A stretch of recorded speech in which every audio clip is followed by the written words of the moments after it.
नमस्कार दोस्तों, आप देख रहे हैं हमारा YouTube चैनल कॉमन मैन। दोस्तों, आज हम आपसे बातें करने वाले हैं भारतीय शास्त्रीय संगीत से रोगों का उपचार और भारतीय शास्त्रीय संगीत में रोजगार की संभावनाएं। इस विषय पर आज हम बात करेंगे। लेकिन दोस्तों, वीडियो को स्टार्ट करने से पहले हम आपसे ये निवेदन करते हैं कि आप हमारे चैनल को सब्सक्राइब करें, वीडियो को लाइक करें, शेयर करें और नोटिफिकेशन बेल को भी ऑन कर दें, जिससे कि हमारे द्वारा बनाए गए वीडियो आपको सबसे पहले देखने को मिल सकें। दोस्तों, संगीत सुनना हम सभी को पसंद होता है, लेकिन आज हम आपसे शास्त्रीय संगीत के विषय में कुछ बात करना चाहते हैं। भारतीय शास्त्रीय संगीत भारतीय संगीत का अभिन्न अंग है। हमारा शास्त्रीय संगीत ध्वनि प्रधान होता है। इसमें शब्दों का महत्व बहुत अधिक नहीं होकर शब्दों के उतार चढ़ाव का महत्व होता है। दोस्तों, कुछ लोग शास्त्रीय संगीत से ऊब जाते हैं, पर इसमें दोष शास्त्रीय संगीत या उस शास्त्रीय कलाकार का नहीं होकर श्रोताओं में शास्त्रीय संगीत की जानकारी का अभाव होना होता है। हमारे भारतीय शास्त्रीय संगीत के दो भाग हैं।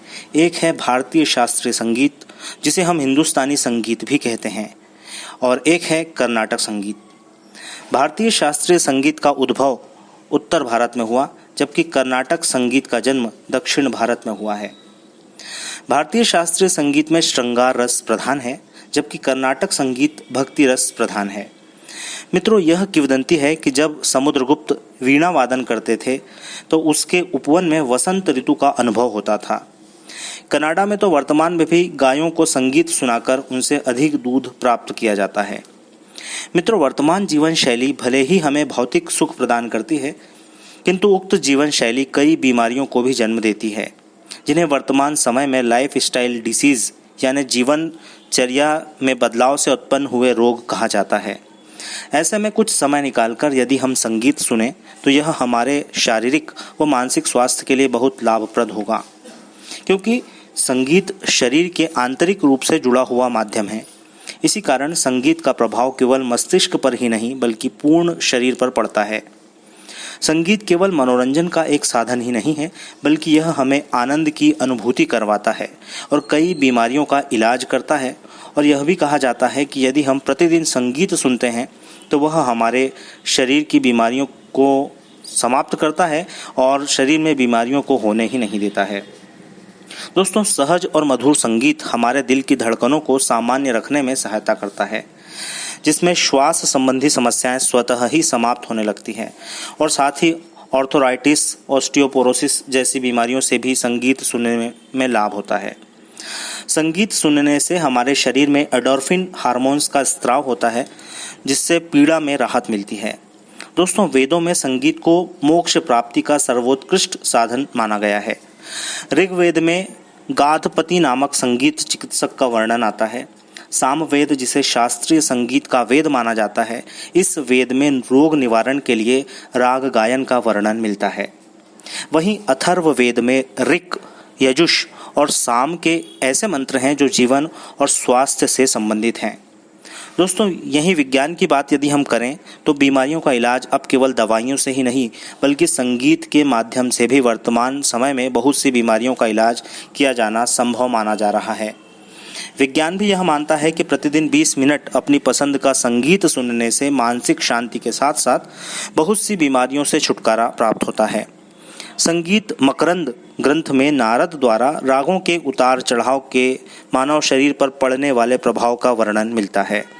इस ग्रंथ में एक स्थान पर एक श्लोक आया है, जिसका सार यह है कि आयु, धर्म, यश, संतान, वृद्धि इत्यादि कार्यों की पूर्णता के लिए रागों का गायन किया जाना चाहिए। त्रेता, द्वापर व सतयुग आदि युगों में संगीत चिकित्सा का एक माध्यम हुआ करता था और वर्तमान समय में भी यह चिकित्सा माध्यम के रूप में विकसित हो रहा है। संगीतार्थी तुम्बरू अपनी पुस्तक संगीत स्वरामृत में लिखते हैं कि ऊंची और असमान ध्वनि का वात पर, गंभीर व स्थिर ध्वनि का पित्त पर तथा कोमल व मृदु ध्वनियों का कफ के गुणों पर सार्थक प्रभाव पड़ता है। और यदि शास्त्रीय संगीत के माध्यम से वात, कफ और पित्त को संतुलित कर लिया जाए तो अनेक प्रकार की बीमारियों की संभावनाएं स्वतः ही समाप्त हो जाएंगी, क्योंकि आयुर्वेद के अनुसार हमारे शरीर में जो 3 दोष होते हैं, वात, कफ एवं पित्त, इनके असंतुलन से ही हमारे शरीर में किसी भी प्रकार की बीमारी उत्पन्न होती है। यदि ये तीनों दोष संतुलित अवस्था में ही रहें तो शरीर में बीमारी आ ही नहीं सकेगी।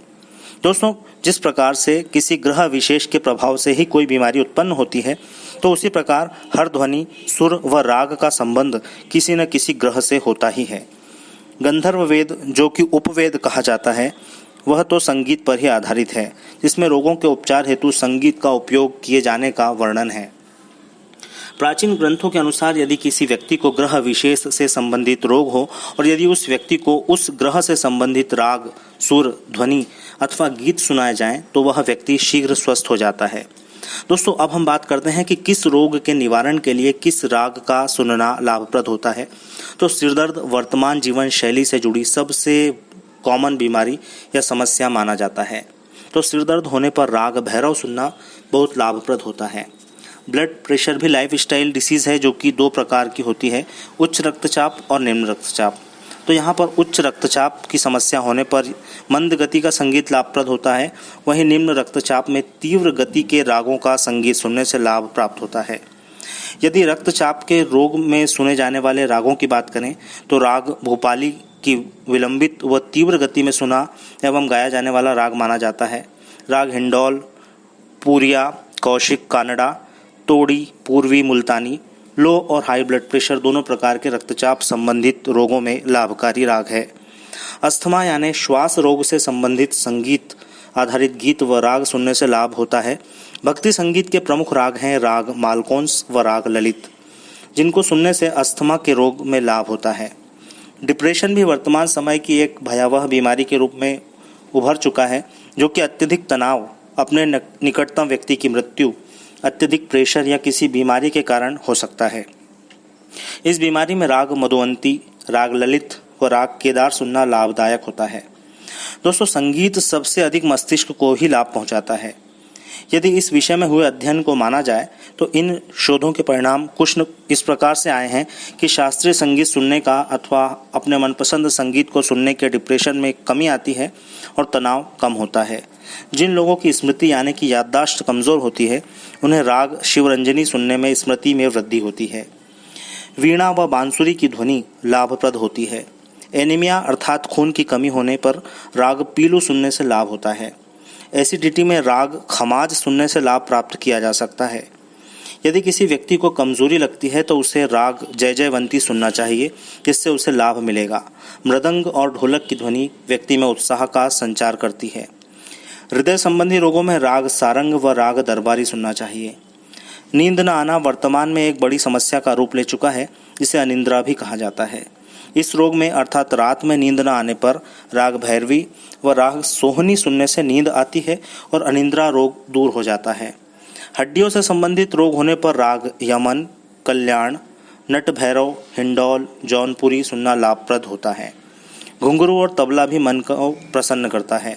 तो दोस्तों, आपने यहाँ देखा कि संगीत न केवल हमें मनोरंजन प्रदान करता है, साथ ही वह हमें स्वस्थ रखता है और हमारी अनेकों बीमारियों का इलाज भी करता है।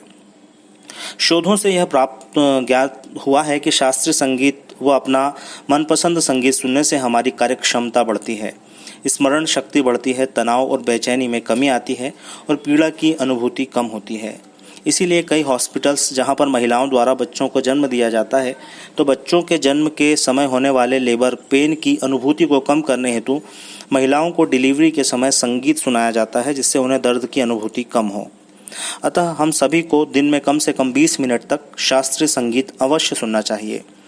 वर्तमान में लोगों में शास्त्रीय संगीत के प्रति अरुचि दिखाई दे रही है और यह कम लोकप्रिय हुआ है, लेकिन इसका यह अर्थ नहीं कि लोग शास्त्रीय संगीत नहीं सुन रहे हैं। यह अवश्य है कि युवा पीढ़ी में इस संगीत के प्रति जागरूकता के अभाव में या तो विदेशी संगीत के प्रभाव में आने के कारण वे शास्त्रीय संगीत से दूर हो रहे हैं, जिस हेतु उन्हें जागरूक किया जाना चाहिए। यदि शास्त्रीय संगीत के प्रसार में योगदान की बात करें तो अपनी स्थापना के समय से ही आकाशवाणी एवं दूरदर्शन ने, जिसका संचालन वर्तमान में प्रसार भारती द्वारा किया जा रहा है, शास्त्रीय संगीत के प्रसार में अहम भूमिका निभाई है। और यदि हम ये कहें कि शास्त्रीय संगीत यदि आज भारत में जीवित है तो उसका श्रेय आकाशवाणी एवं दूरदर्शन को ही जाता है। तो ये कोई अतिशयोक्ति नहीं होगी, क्योंकि प्रारंभ से ही हमें केवल दूरदर्शन एवं आकाशवाणी पर ही शास्त्रीय संगीत के कार्यक्रम सुनने को मिलते हैं। आकाशवाणी द्वारा प्रतिवर्ष आकाशवाणी संगीत प्रतियोगिता का भी आयोजन किया जाता है, जिसमें युवा शास्त्रीय संगीत कलाकारों को बढ़ावा मिलता है। साथ ही निरंतर आकाशवाणी संगीत सम्मेलन भी आयोजित किया जाता है।